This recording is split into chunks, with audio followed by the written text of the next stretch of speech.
Hello प्यारे बच्चों, कैसे हो। स्वागत है एक बार फिर से आप सभी का आपके अपने इस YouTube चैनल ज्ञान विद्याकुल में। प्यारे बच्चों, आज के इस चैप्टर में हम सीखने वाले हैं पृथ्वी से परे, मानी पृथ्वी से बाहर। मानी पृथ्वी से बाहर क्या क्या है।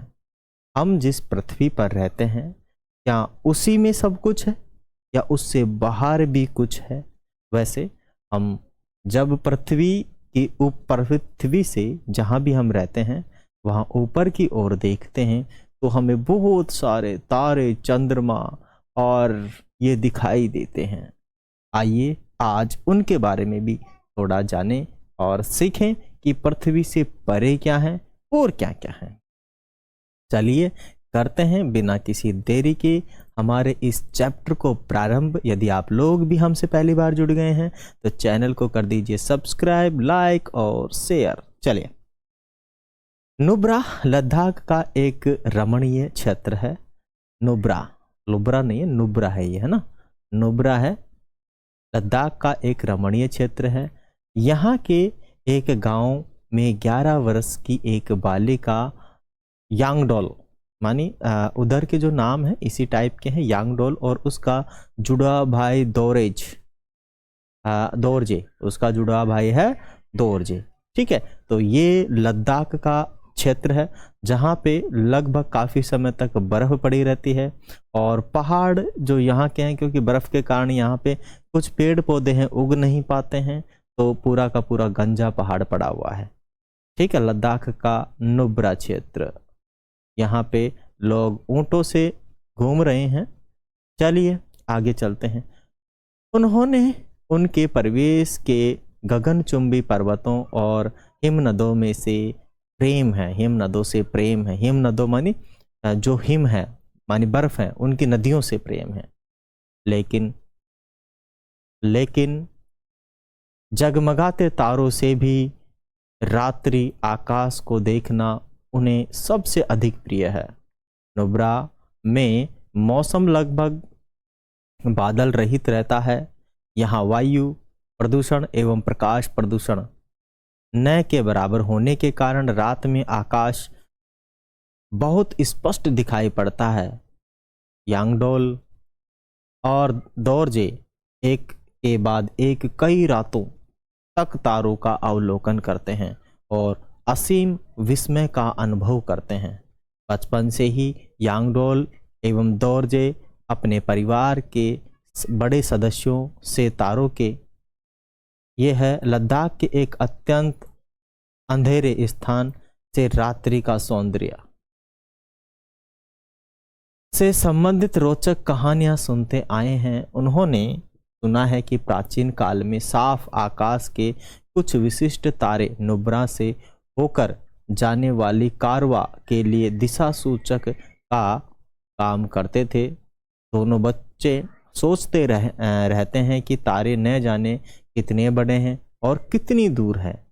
उन्हें तारों के बीच कुछ ऐसे पैटर्न ढूंढने में आनंद आता है जो उन्हें कुछ परिचित वस्तुओं की याद दिलाते हैं। क्या आपने रात्रि आकाश में तारों को देखकर उन्हें उसी प्रकार काल्पनिक रेखाओं द्वारा जोड़ने की कोशिश की है, जैसे हम बिंदुओं और रेखाओं को जोड़कर चित्र बनाते हैं? आइए बिंदुओं को जोड़कर पैटर्न बनाएं। चित्र 12.2 में रात्रि आकाश के एक भाग में चमकीले तारों को दर्शाया गया है। इसका ध्यानपूर्वक अवलोकन कीजिए और इसमें तारों के एक समूह द्वारा बने पैटर्न की कल्पना कीजिए। तारों को रेखाओं द्वारा जोड़िए और पैटर्न बनाइए। आपके द्वारा बनाए गए पैटर्न से मिलते जुलते जिस जंतु या वस्तु का विचार आपके मन में आता है उसका नाम अपने पैटर्न के साथ लिखिए। उपरोक्त चरणों को दोहराइए और कुछ अन्य पैटर्न बनाएं। अब अपने पैटर्न से संबंधित कोई रोचक कहानी सुने। आपने जो पैटर्न बनाया है उसकी तुलना अपने मित्रों द्वारा बनाए गए पैटर्न से कीजिए। क्या ये पैटर्न एक जैसा है या भिन्न है? अपनी कहानी दूसरों को सुनाइए। इसकी कहानी आप सुनिए, जिसकी कहानी आपने सुनी है, और आपके साथियों के पैटर्न, नाम, कहानी और अलग अलग है। अगर ऐसा है तो क्या यह रोचक बात है? नहीं है। ये रात्रि आकाश का एक भाग है जहां पैटर्न दिखाए गए हैं। चलिए आगे चलते हैं और फिर हम अध्ययन में लग जाते हैं। अपने रात्रि के समय आकाश में अनेक तारे दिखाई देते हैं। कुछ तारे चमकीले होते हैं और कुछ धुंधले होते हैं। तारे स्वयं के प्रकाश से चमकते हैं। तारे जो हैं वे स्वयं के प्रकाश से चमकते हैं। कुछ तारों के समूह जैसे पैटर्न बनाते हैं। देखो वैसे तो यहाँ पे लिखा हो कुछ जो तारे हैं स्वयं के पैटर्न से स्वयं के प्रकाश से चमकते हैं, लेकिन मैक्सिमम जो ग्रह हैं वो सूर्य के प्रकाश से चमकते हैं। आगे है क्योंकि उनके पास खुद का क्या नहीं है, प्रकाश नहीं है। कुछ तारों के समूह जैसे पैटर्न बनाते हुए प्रतीत होते हैं, जिसकी आकृतियाँ कुछ जानी पहचानी वस्तुओं से मिलती जुलती होती है। बहुत समय पूर्व जब रात्रि का आकाश का अवलोकन हमारे पूर्वजों का एक प्रमुख मनोरंजन साधन था। उन्होंने तारों के इस पैटर्न की पहचान जंतुओं, वस्तुओं अथवा कहानियों के पात्रों के रूप में की। अनेक सभ्यताओं में पैटर्न के नाम उनकी अपनी कहानियां पर आधारित थे। इन काल्पनिक आकृतियों ने आकाश में तारों को पहचानने में उनकी सहायता की। तारों और उनके पैटर्न की पहचान प्राचीन काल में यात्रियों के लिए एक उपयोगी कौशल था। आधुनिक प्रौद्योगिकी के आगमन से पहले, बल्कि चुंबकीय दिशासूचक के आविष्कार से भी पहले, इन पैटर्नों ने नाविकों और अन्य यात्रियों की सागर में और पृथ्वी पर दिशा ज्ञात करने में सहायता की। अभी भी आपातकालीन स्थितियों में उसका उपयोग वैकल्पिक विधि के रूप में होता है। मतलब कहने का मतलब यह है कि जब भी अपने पास कोई साधन नहीं था, अपने पास आधुनिक प्रौद्योगिकी नहीं थी, अपने पास दिशा सूचक यंत्र नहीं था, तब भी जो नाविक लोग हैं वो क्या करते थे, इन तारों के पैटर्न को देखते थे और तारों के पैटर्न के आधार पर ही वो समुद्र में दिशाओं का पता लगाते थे और पता लगाते थे कि हमें कौन सी दिशा में जाना है। पूर्व काल में तारा समूह के पैटर्न को तारामंडल कहा जाता था। तारा पैटर्न के समूह को क्या कहा जाता था? तारामंडल कहा जाता था। वर्तमान में आकाश के उन भागों को तारामंडल कहा जाता है। ये पैटर्न जिनमें ये पैटर्न है, क्योंकि आकाश के इन भागों में प्राय तारों के पैटर्न की प्रधानता होती है, इसीलिए सामान्यतः तारामंडल शब्द का उपयोग तारों के समूह के रूप में किया जाता है। तारामंडल का मतलब है तारों का ग्रुप, तारों का समूह। तारों का मतलब है जो स्टार्स हैं उनका समूह। अब यहाँ पे कुछ लिखा हुआ है। क्या लिखा हुआ है कि विभिन्न संस्कृतियों ने तारामंडल की परिसीमाओं को अलग अलग ढंग से निर्दिष्ट किया। 20वीं शताब्दी के पूर्वार्ध में अंतर्राष्ट्रीय खगोलीय संघ मानी इंटरनेशनल एस्ट्रोनॉमिकल यूनियन IAU ने अंतर्राष्ट्रीय सहमति से तारामंडल की परिसीमाओं को परिभाषित किया। आधिकारिक रूप से 88 तारामंडल सूचीबद्ध किए गए और इस प्रकार संपूर्ण आकाश को 88 क्षेत्रों में विभाजित किया गया।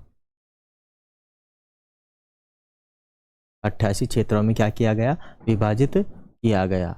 आकाश के इन क्षेत्रों को अब तारामंडल के रूप में परिभाषित किया जाता है। आगे है अपने पास क्या है, चित्र 12.3 में कुछ तारामंडल दर्शाए गए हैं। इनकी सहजता से पहचान की जा सके इसके लिए तारों को वैकल्पिक रेखाओं द्वारा मोड़ दिया गया। तारामंडल ओरायन को प्राय शिकारी के रूप में भी निरूपित किया जाता है। इस तारामंडल के बीचों बीच जो 3 तारे हैं वे शिकारी पेटी मानी बेल्ट कहलाते हैं। कुछ लोग कल्पना करते हैं कि शिकारी ओरायन एक बैल माने तारामंडल वर्षण और टॉरस से युद्ध कर रहा है तथा ओरायन का कुत्ता तारामंडल कैनिस मेजर इसके पीछे चल रहा है। कैनिस मेजर तारामंडल का तारा लुब्धक मानी सीरियस रात्रि आकाश का सबसे चमकीला तारा जो सीरियस है और रात्रि आकाश का क्या है, सबसे चमकीला तारा है। ठीक है, देखो यहाँ पे काफी सारे पैटर्न यहाँ पे दिखाई दे रहे हैं कि ये देखो कुत्ता जैसा दिखाई दे रहा है, ये मुंह है और फिर ये इसकी 2 टांग है, ये इसका पेट है, ये इसकी पूंछ है और ये सबसे देखो ये है और ये की सबसे जो कि क्या है अपने को ज्यादा चमकीला दिखाई दे रहा है। इनके बीच में भी काफी सारे करोड़ों तारे हैं जो कि हमें दिखाई नहीं दे रहे हैं क्योंकि वो बहुत छोटे हैं। उसके बाद यहाँ पे देखो एक अलग ही प्रकार की कोई बंदूक सी दिख रही है, फिर यहाँ अलग ही प्रकार का कुछ दिख रहा है, नुकीली चीजें है ना, अलग अलग प्रकार की ये चीजें हैं। ये जो है ये तारामंडल का पैटर्न था, मान कुछ तारामंडल और तारे लाल रेखाएं तारों के पैटर्न दर्शाती है जबकि हरे रेखाएं आकाश के भागों को दर्शाती हैं, आकाश के भागों को दर्शाते हैं। चित्र में दर्शाई गई रेखाएं आकाश में दिखाई नहीं देती, इन्हें केवल पहचान की सुविधा के लिए बनाया गया है। ठीक है, अब देखिए और आ गया अपने पास, ये जो है देखो कुत्ता दिखाई दे रहा है कैनिस मेजर जो है, और यहाँ पे ये आद्र बीटल जूज है, आद्रा बीटल जूज है और ये ओरायन का तारा है। यहाँ पे कुछ स्पेसिफिक दिख रहा है, ये भी काफी चमकता है और ये भी काफी चमकीला है, ये भी काफी चमकीले से हैं। ठीक है, रोहिणी अल्डेब्रान, जिसे अल्डेब्रान को रोहिणी कहते हैं हम भारत के अंदर, जिसे हम मेष कहते हैं, ये मेष बनता है। और आगे हो गया कृत्तिका जिसे बोलते हैं प्लायोडिस। आगे आ गया है कि भारतीय खगोल शास्त्र में नक्षत्र शब्द का उपयोग किसी तारे या तारामंडल के लिए किया जाता है, जैसे आद्रा नक्षत्र यानी ओरायन तारामंडल से बीटलजूज नामक तारा, कृत्तिका नक्षत्र वृष तारामंडल में प्लायोडिस नाम का तारा समूह है। अल्डेब्रॉन वर्षण तारामंडल में एक तारा है जिसे रोहिणी के रूप में भी जाना जाता है। इसके रूप में भी जाना जाता है, रोहिणी के रूप में भी जाना जाता है। आगे आ गया मानी 12.4 में तारों के 2 पैटर्न बिग डिपर और लिटिल डिपर दर्शाए गए हैं। इसी चित्र में ध्रुव तारा भी दर्शाया गया है कि लिटिल डिपर का अंग है, जो कि लिटिल डिपर का क्या है, अंग है। ध्रुव तारा उत्तर दिशा में अचल दिखाई पड़ता है, जिसकी सहायता से उत्तरी गोलार्ध में उत्तर दिशा की पहचान की जा सकती है।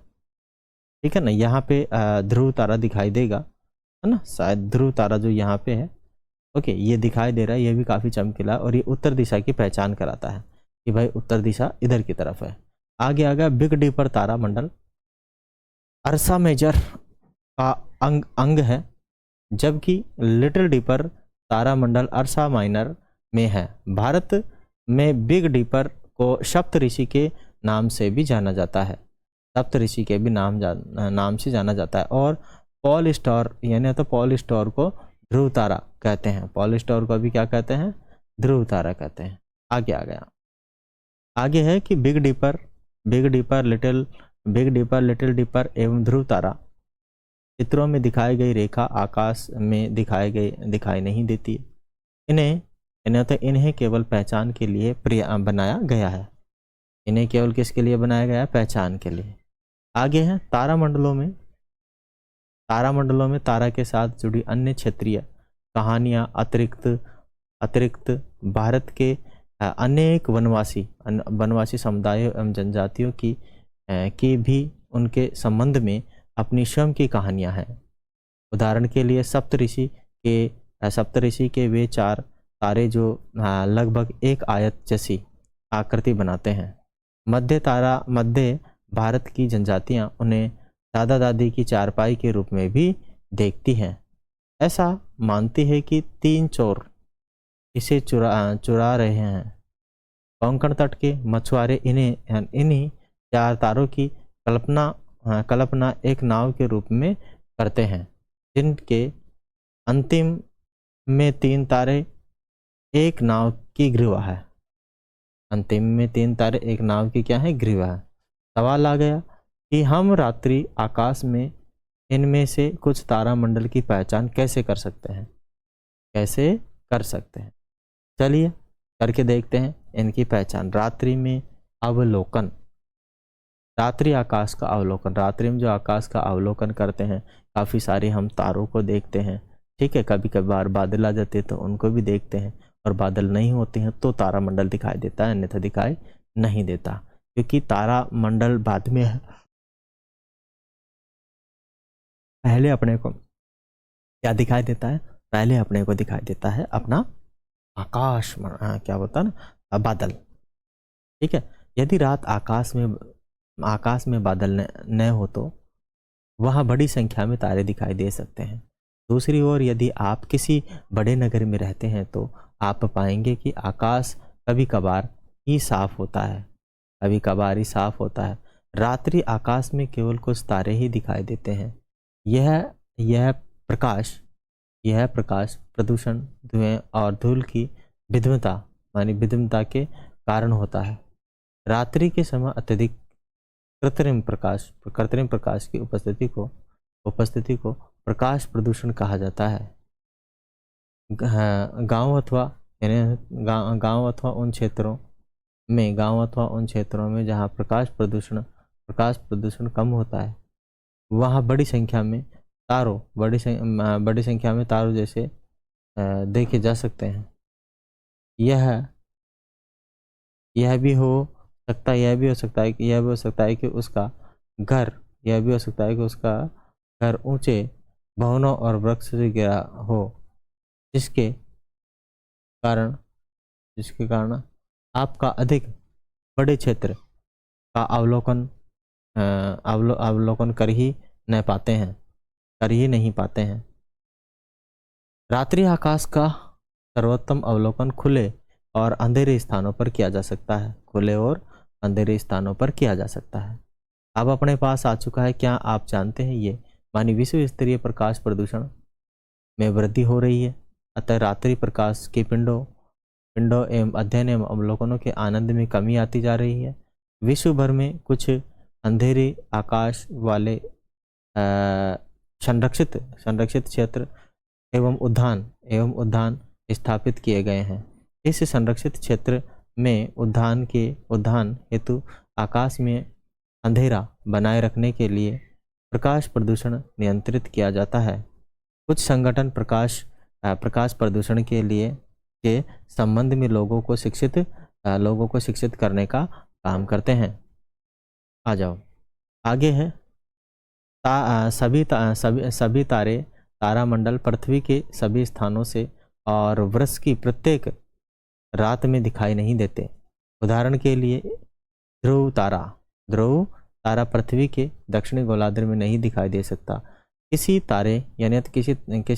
तारे या तारामंडल को पहचानने के लिए आपको यह जानने की आवश्यकता होती है कि यह तारामंडल कैसे दिखाई देता है और रात्रि में इसको कहाँ देखना चाहिए। किसी तारामंडल के पैटर्न से परिचित होने के लिए आप चित्र 12.3 एवं चित्र जैसे चित्रों का उपयोग कर सकते हैं, यह जानने के लिए कि आपकी स्थिति के अनुसार कोई तारामंडल आकाश के किस भाग में और कब दिखाई पड़ेगा। आप किसी आकाश मानचित्रण ऐप की सहायता ले सकते हैं, जिन्हें मोबाइल फ़ोन पर डाउनलोड किया जा सकता है, या किसी अन्य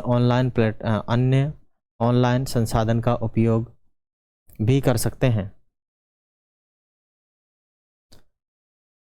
आगे आ गया है तारों, तारामंडलों एवं ग्रहों की मोबाइल फ़ोन से पहचान हेतु स्काई मैप एक अत्यधिक सुविधाजनक ऐप है। स्काई ऐप एक अत्यधिक सुविधाजनक ऐप है। स्टेलेरियम इसी प्रकार की एक अन्य ऐप है।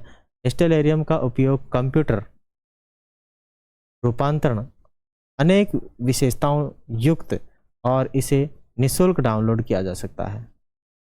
क्या किया जा सकता है? निःशुल्क डाउनलोड किया जाए। तारोमंडलम ग्रहों की मोबाइल फ़ोन से पहचान हेतु। हाँ चलिए आगे आ गया अपने पास रात्रि आकाश दर्शन के लिए तैयारी। भाई रात्रि आकाश दर्शन के लिए कैसे तैयार करें? वयस्कों के मार्गदर्शन में रात्रि आकाश अवलोकन हेतु किसी खुले और अंधेरे स्थान की पहचान कीजिए। यह स्थान कृत्रिम प्रकाश, ऊंचे भवनों वृक्षों से दूर होना चाहिए। आप रात्रि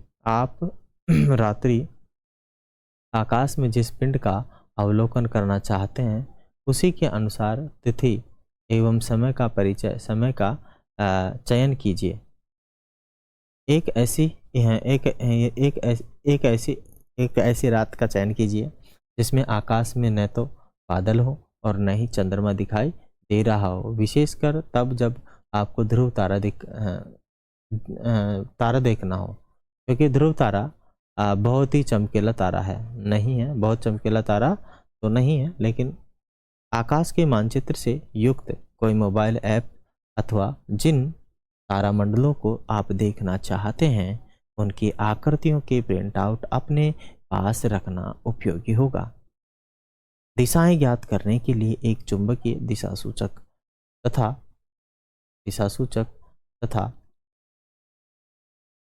प्रेक्षण लिखने एवं चित्र बनाने के लिए एक नोटबुक भी अपने साथ ले जाना चाहेगा।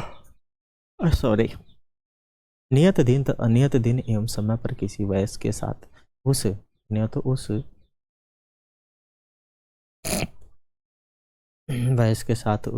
निर्धारित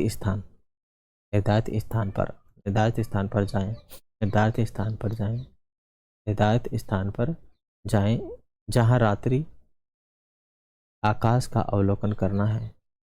वहां पहुंचने के पश्चात लगभग आधा घंटा प्रतीक्षा कीजिए ताकि आपके नेत्र अंधेरे के अनुसार समंजित हो जाए। इससे आप रात्रि आकाश को अच्छे से अवलोकन कर सकेंगे। सावधानी भी रखनी है, रात के समय किसी वयस्क को साथ लिए बिना खुले और अंधेरे स्थान पर न जाएं। ठीक है ना, किसी को साथ लेकर जाना है, नहीं तो वहाँ कोई भी हो सकता है, जीव आ जाए। ये जो देख रहे हैं बच्चों को दिखा रहे हैं कि रात में जो तारामंडल है वो कैसे देख सकते हैं हम। आगे आ गया अपने पास आकाश में सप्तऋषि और ध्रुव तारे की पहचान आसानी से कर सकते हैं। ये आसानी से हो जाती है इनकी पहचान। आगे चलिए, आगे आ गया है आइए स्थिति का पता लगाने का प्रयास करें। ठीक है, अब आप 9 बजे पहुंच जाओ। सप्तऋषि को देखने के लिए ग्रीष्म ऋतु के दौरान रात्रि के लगभग 9 बजे आकाश का अवलोकन करें। इसके लिए आकाश के उत्तरी भाग में क्षितिज के ऊपर देखें और सप्तऋषियों को पहचानें। सप्तऋषि पहचान में आ जाएं तो ध्रुव तारा की स्थिति जानने का प्रयास कीजिए। बिग डीपर के कप के अंतिम 2 तारों को देखिए और इन्हें जोड़ने वाली एक सरल रेखा की कल्पना कीजिए। इस काल्पनिक रेखा को उत्तर की ओर आगे बढ़ाएं। इन तारों के बीच की दूरी के लगभग 5 गुनी दूरी पर इस काल्पनिक रेखा पर एक तारा दिखेगा जो बहुत चमकीला नहीं है, यही ध्रुव तारा है।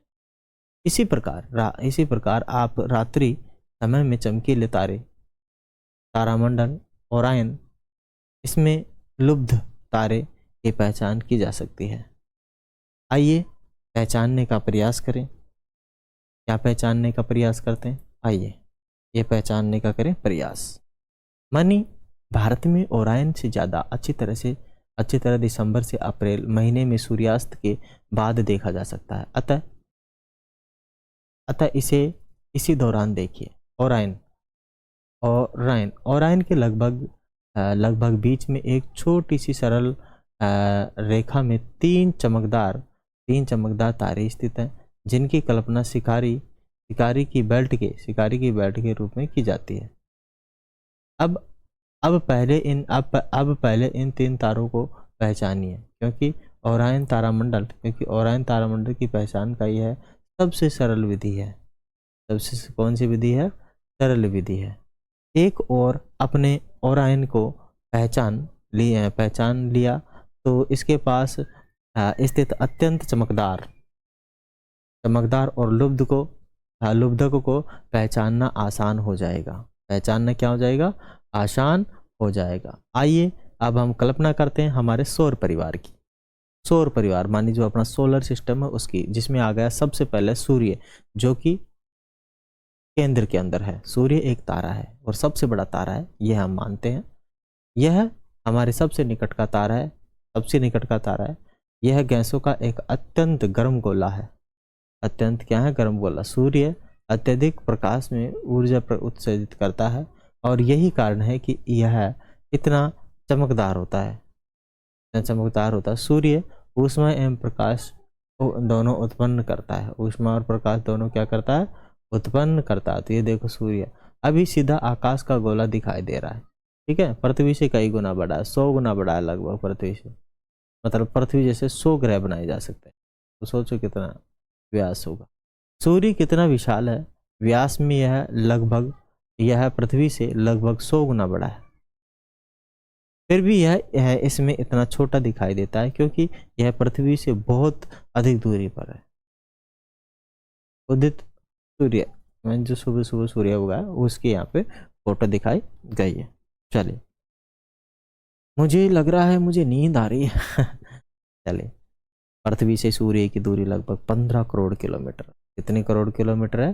15 करोड़ किलोमीटर। पृथ्वी से लगभग सूर्य की दूरी, ध्यान रहे, 15 करोड़ किलोमीटर है।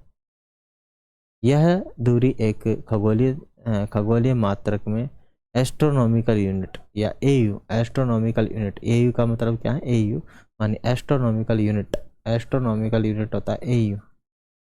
एयू का मतलब होता है एस्ट्रोनॉमिकल यूनिट है। इसका उपयोग सामान्यतः सौर परिवार में बड़ी बड़ी दूरियों को सुविधापूर्वक व्यक्त करने के लिए आगे आ गया। हमारा सूर्य भी एक तारा है। फिर भी ऐसा कैसे है कि सूर्य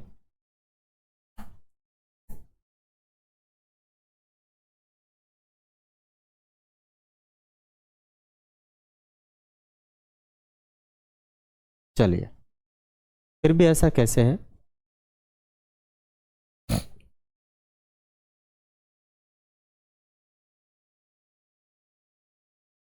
कैसे है कि सूर्य सबसे बड़ा दिखाई देता है? इसका प्रकाश पूरे आकाश में फैलता रहता है, जबकि अन्य तारे रात्रि में आकाश में चमकदार हैं। बिंदुओं की सतह दिखाई पड़ती है और दिन के समय में तो ये दिखाई नहीं देते हैं।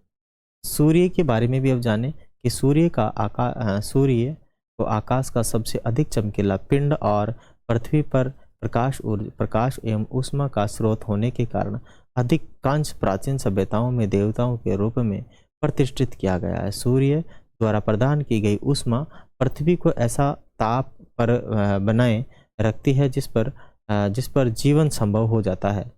सूर्य का प्रकाश पौधों की वृद्धि के लिए अनिवार्य है। जो मानवों एवं पृथ्वी को भोजन एवं ऑक्सीजन प्रदान करता है। सूर्य जलवायु और ऋतुओं में मौसम चक्र, जल चक्र एवं पवन का कारण है, जो पृथ्वी पर जीवन के संतोषण के लिए महत्वपूर्ण है और संपोषण के लिए महत्वपूर्ण है ना। अगर सूर्य नहीं होता तो पूरी पृथ्वी पर जितना भी खाना पीना है कुछ नहीं होता। अन्य तारों की नहीं हम होते। अन्य तारों की तुलना में सूर्य हमारे बहुत समीप है, बहुत समीप है। इसीलिए अन्य तारों की तुलना में बहुत बड़ा दिखाई देता है। मैंने एक वर्ड कहा था कि भाई सूर्य सबसे बड़ा तारा है, ऐसा नहीं है भाई। सूर्य एक तारा है, सबसे बड़ा हो सकता है, इससे भी बड़ा और कोई तारा हो, अभी तक पता नहीं लगा है, ठीक है ना। लेकिन हाँ, ये मैंने गलत कहा है, इसके लिए मैं सॉरी मांगता हूँ अभी, है ना। ठीक है, सूर्य के अतिरिक्त अन्य सभी तारे हमसे बहुत अधिक दूरी पर है। वे बिंदुओं जैसे दिखाई देते हैं, यद्यपि इनमें से कई अनेक तारे सूर्य की तुलना में बहुत बड़े हैं, है ना। बोला नहीं यहाँ पे, सूर्य की तुलना में काफ़ी बड़े हैं।